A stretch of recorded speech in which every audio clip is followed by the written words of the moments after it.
Hello and welcome to the Sleep Only Favorites menu demo.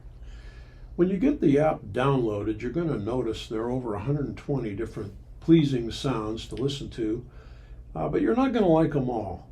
So what you want to do is go through them all, tag the ones you like best for easy access later.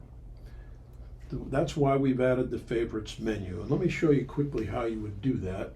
You just go category by category and start auditioning all the different sounds. These are all the dark brown noises. And maybe you find one that's particularly nice. So click the little heart next to it and then go through the entire list, listen to everything. Maybe there's a green noise sound you like also that you can add in and make a favorite. And then you do the same thing for the fan sounds. Maybe you end up settling on this particular fan, and you can do it with water sounds and so forth. Maybe you like rain with thunder, etc.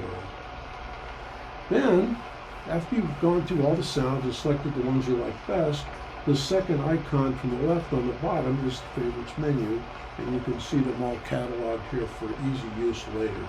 And you can quickly go back and forth between them. Or if you want, you can remove one if you've changed your mind. Thank you. Bye-bye.